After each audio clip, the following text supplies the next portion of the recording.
le traitement agri-biosol faisait avoir aux producteurs un gain de rendement de l'ordre d'environ 5 tonnes à l'hectare.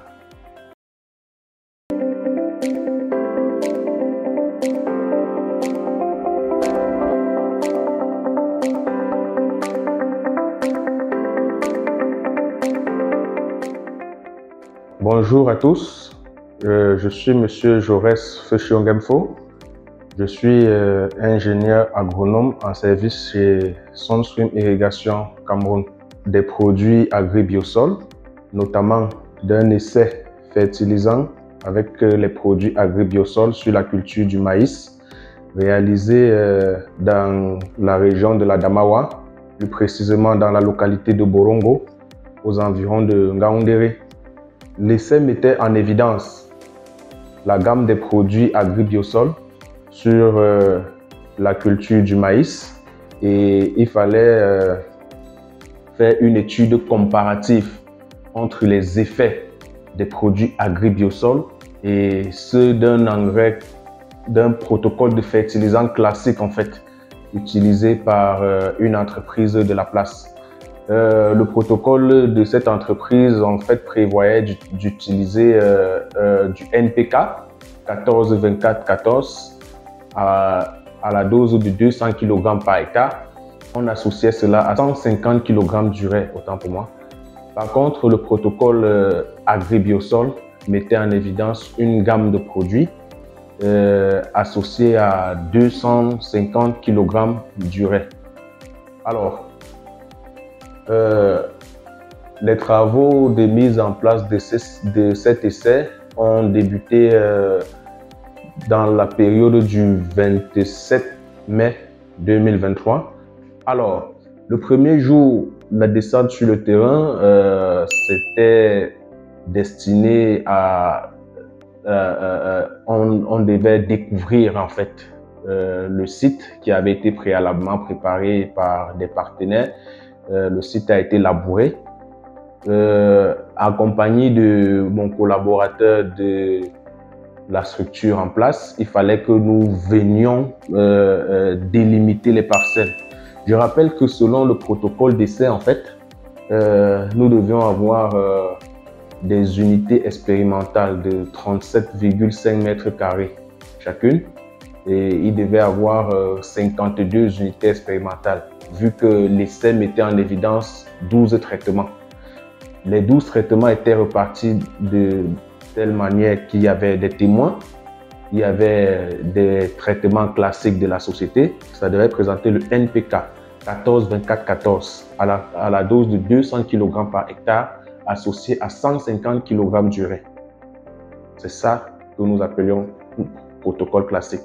Et par ailleurs, ce protocole classique devait être testé à différentes doses. C'est-à-dire quoi? Il y a des parcelles sur lesquelles on mettait un quart de ce protocole classique. Il y a des parcelles sur lesquelles on mettait un demi de ce protocole classique. Il y a des parcelles sur lesquelles on mettait 75% de ce protocole classique.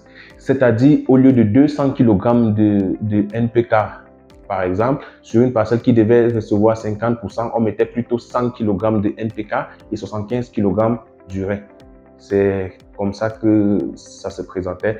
Également, au niveau des parcelles agri-biosol, il y avait cette possibilité-là. Des parcelles qui devaient recevoir, je dis n'importe quoi, 1 litre de produits. Sur des parcelles qui devaient recevoir 50% des produits agri-biosol, on mettait plutôt des millilitres et 3 quarts.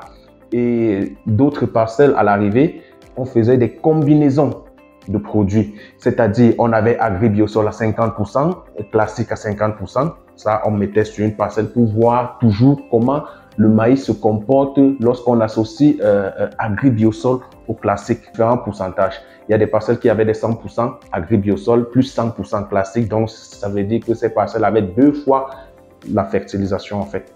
Donc, c'est ce qui était décrit. Maintenant, nous devions diviser notre site en 52 unités expérimentales. Chacune des unités expérimentales, comme je disais, devait mesurer 37,5 mètres carrés. Ça, c'est l'activité qui a été faite le premier jour. Alors, s'agissant du jour 2, comme je disais tantôt, nous avons effectué le traitement des semences. Les semences devaient d'abord être traitées. Les semences des parcelles qui devaient recevoir le fertilisant Agribiosol devaient être traitées d'abord à l'insecticide Actara, puis traitées au Seed-On. Le Seed-On, c'est un produit développé par Agribiosol pour augmenter le pouvoir germinatif de la graine et faciliter l'enracinement au moment de la formation des plantules. Donc, les semences destinées aux parcelles Agribiosol devaient subir ces traitements. On a traité les semences à l'insecticide Actara, d'abord pour les protéger, et par la suite, on les a traitées avec l'activateur de semences Seed-On. On les a étalées à l'air libre pour laisser les produits adhérer sur la semence. Alors, les jours 3 et 4 étaient destinés au semis de notre maïs. Alors, sur des parcelles devant recevoir les traitements classiques, NPK et urée simplement, nous avons semé également le maïs sans avoir besoin de faire aucun traitement.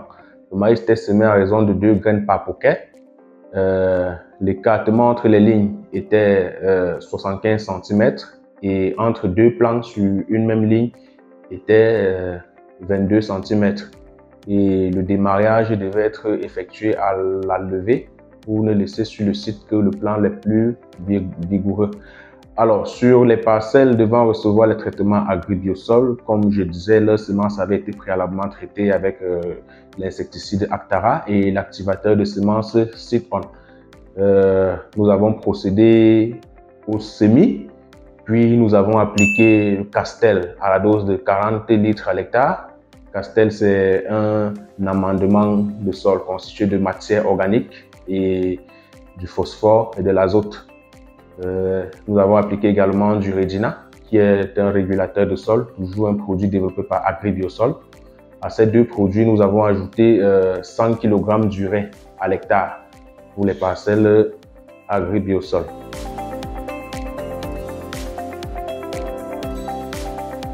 Alors, revenu sur notre site expérimental en date du 21 juin, c'est-à-dire environ 3 semaines après la mise en place de l'essai, le premier constat fait est que le bloc numéro 5, sur lequel on avait mis en place 4 unités expérimentales, avait été vandalisé par les pèderies, ce qui fait en sorte que 4 parcelles de notre étude ont été endommagées.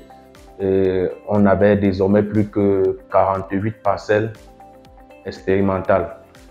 Alors, nous sommes revenus sur le site en date du 21 juin pour prendre les données de levée, prendre les données telles que le diamètre au collet des plantes, la hauteur des plantes, appliquer les premières doses de fertilisants pour l'un ou l'autre protocole, parce que le 21 juin, les plants étaient au stade 3 à 5 feuilles. Donc, comme je disais tantôt, la première activité consistait à faire le démariage. Le démariage, c'est une opération qui consiste à aller sur le site où on avait ensemencé 2 graines par poquet. On arrache le plant le moins vigoureux. Ce jour-là également, nous avons constaté que nos plants étaient, notre parcelle expérimentale en fait, tout le site était envahi par les mauvaises herbes. Nous avons décidé d'effectuer un désherbage chimique a priori avant d'appliquer le fertilisant. Parce que si nous avions appliqué les fertilisants dans un champ enherbé, on aurait contribué seulement à nourrir l'herbe pour permettre que l'herbe se développe de plus en plus. Donc, nous avons décidé d'abord d'appliquer une combinaison d'herbicides. La combinaison, c'était le Nicoking avec pour matière active le nicosulfuron associé à de l'atrazine. Notons que nous avons appliqué cette combinaison pour les parcelles au traitement classique, NPK et urée. Arrivé sur des parcelles qui devaient recevoir le protocole Agri-Biosol, nous avons mélangé du Nicoking à l'atrazine et à ça, nous avons ajouté une solution de Provac à la dose de 1000 litres à l'hectare. Notons que le Provac, c'est encore un produit développé par Agri-Biosol pour permettre aux plantes de lutter contre le stress induit par l'utilisation des herbicides. Donc, nous avons appliqué l'herbicide et nous avons appliqué le fertilisant 3 jours après l'application de l'herbicide. Pour les parcelles traitement classique, on a appliqué 200 kg de NPK et 50 kg d'urée. Pour les parcelles Agri-Biosol, nous avons mélangé dans un pulvérisateur de 15 litres du Liberix, qui est un adjuvant, du Victoris, qui est une solution de NPK, Specium, qui est un concentré de vitamines et acides aminés pour plantes, du Z-On, qui est une solution de fer et de zinc pour le bonheur de la plante. Donc, cette préparation devait être appliquée sur les feuilles de maïs. Les unités expérimentales devant recevoir les produits Agri-Biosol. Et à ça, on ajoutait une dose de 50 kg d'urée à l'hectare qui devait être appliquée au sol, au pied du maïs. Alors, revenu sur notre site expérimental, exactement le 12 juillet 2023, pour une nouvelle application de fertilisant, à savoir les 100 kg d'urée pour la parcelle fertilisation classique et les combinaisons de fertilisants pour les parcelles Agri-Biosol. Nous avons constaté a priori que l'herbicide qui avait été appliqué précédemment avait fait son effet, bien qu'il y avait des petites poches de résistance. Et autre constat qui avait été fait, c'est le problème des chenilles. On avait des attaques des chenilles au niveau des feuilles sur toute la parcelle. Alors, comme je disais tantôt, les parcelles traitement classique NPK, nous avons appliqué uniquement l'urée parce que au départ, comme j'avais dit, on a appliqué 50 kg d'urée et 200 kg de NPK. Donc, suivant ce protocole, il ne restait que 100 kg d'urée les 100 kg ont été appliqués à ce moment. Pour les parcelles devant recevoir les produits Agri-Biosol, on avait une nouvelle combinaison. Il s'agit du Nitron K, une solution développée par Agri-Biosol constituée d'azote et de potassium. On devait l'utiliser à la dose de 2,5 litres à l'hectare. On avait le combiné, une solution de cuivre, de bore, de fer, de manganèse et de zinc. On devait l'utiliser à la dose d'1 litre à l'hectare.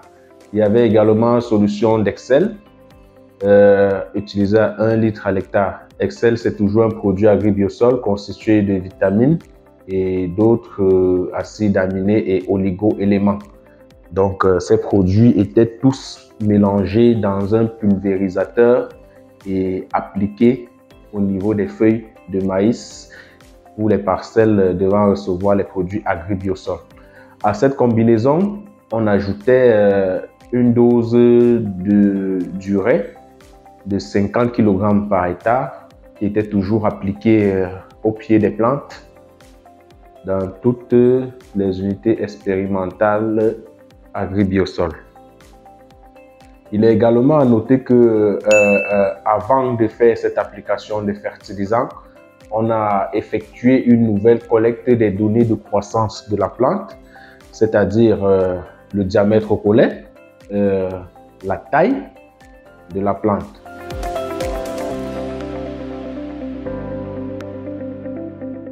Passé cette deuxième application de fertilisant, le traitement insecticide a été réalisé sur la parcelle une semaine après notre passage.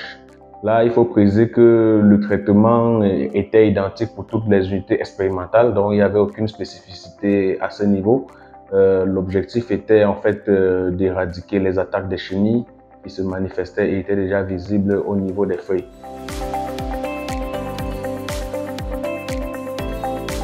Nous sommes retournés sur le site environ 2 mois et 1 semaine après la dernière fertilisation.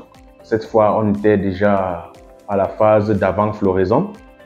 Le protocole Agri-Biosol prévoit qu'avant la floraison, il faut faire une application de Castel Regina et d'urée. Alors, les parcelles qui devaient recevoir les traitements Agri-Biosol ont reçu encore 10 litres de Castel, 10 litres de Regina et 50 kg à l'hectare d'urée pour cette application. Nous sommes arrivés sur le site. Nous avons constaté que la poussée d'herbes était assez importante.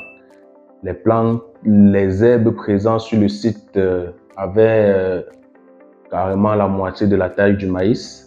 Du coup, il était impossible de faire une application de fertilisant sans désherber. Donc, il fallait faire un second désherbage pour ne pas nourrir les herbes avec nos fertilisants. Alors, nous notons ici que pour la prise des paramètres sur chaque unité expérimentale était constituée de 5 lignes. Donc, on a isolé les 2 lignes extérieures, on a pris les 3 lignes centrales. La prise, on est allé sur chaque ligne, on a identifié 3 plans sur lesquels on a accroché des sortes de rubans pour les étiqueter et pour que ces 3 plans servent désormais de plans sur lesquels la collecte des données de croissance du plant, de diamètre au collet. Et il y a 9 épis de maïs qui seront récoltés sur chaque unité expérimentale pour avoir les données de rendement. Plus tard, nous sommes revenus appliquer l'urée et Castel Regina juste avant la floraison. Revenu sur notre site expérimental en date du 25 octobre, soit un peu plus de 4 mois, si je ne me trompe pas, 4 mois après la mise en place de notre site expérimental. Le maïs est à maturité et est déjà le séchage en fait est déjà assez avancé. Nous avons donc décidé de récolter le maïs, mais en dépit de cette étape de récolte, il y a la collecte des données de diamètre au collet au moment de la récolte. Il y a des paramètres des épis que nous devons collecter. Il y a des éléments d'enracinement des plants que nous devons faire la comparaison. Et il y a des échantillons de sol, très important, des échantillons de sol que nous devons prélever pour faire des analyses au laboratoire pour voir le niveau de résidus que les produits Agri-Biosol peuvent laisser dans le sol. Question de savoir si les années suivantes, les mêmes quantités doivent être utilisées ou alors on doit réduire les quantités parce que l'engrais laisse beaucoup de résidus dans le sol. Ça, ce sont des questions importantes que nous sommes posées. Pour la récolte, comme j'ai dit précédemment, il était question d'aller sur chaque unité expérimentale. On collecte les épis de maïs des 9 tiges sur lesquelles les étiquettes ont été accrochées. Il fallait les récolter, mettre dans un sac, collecter l'échantillon de sol de cette unité expérimentale, mettre dans le même sac, prélever la tige sur laquelle chaque épi a été récolté, prendre les paramètres de son diamètre au collet, le noter. Nous avions également besoin des informations relatives au poids de la tige parce que c'est important également pour nous de savoir si notre engrais peut être important pour la culture du maïs ou alors d'autres plantes pour l'alimentation du bétail. Donc nous voulons savoir quel peut être l'impact du produit Agri-Biosol sur le poids sur le poids des tiges de maïs.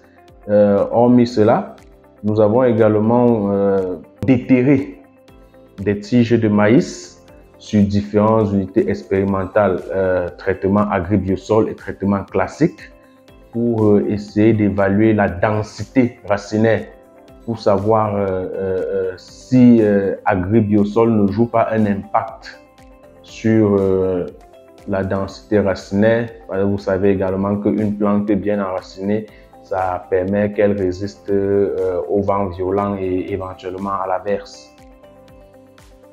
Alors, après avoir collecté comme ça les 9 épis de chaque unité expérimentale, nous avons ramené tous ces épis au niveau du magasin CFC. Les épis ont été effeuillés, puis il fallait collecter les paramètres du poids des épis, de leur taille et le diamètre au milieu des épis. Donc cette donnée était collectée à l'aide d'un pied à coulisse et nous avons pu avoir ces différentes informations. Et nous avons procédé à l'égrenage pour avoir le poids en grains du maïs de ces différentes unités expérimentales. Notons que vu la faible quantité de notre échantillon collecté, 9 épis, nous avons été appelés à procéder à un égrenage manuel. Une fois égrené, nous avons pesé en fait le maïs obtenu de chaque unité expérimentale et nous avons les différentes valeurs. Ça nous a permis d'avoir une estimation de rendement à l'hectare, vu que nous avons fait une extrapolation pour avoir la quantité qu'on pouvait produire sur un hectare. À côté de ça, nous avons également collecté les données de taux d'humidité du maïs, de poids spécifique. À chaque fois que nous devions faire une collecte des données sur nos différentes unités expérimentales, nous avons constaté que les produits agribiosol se démarquaient véritablement.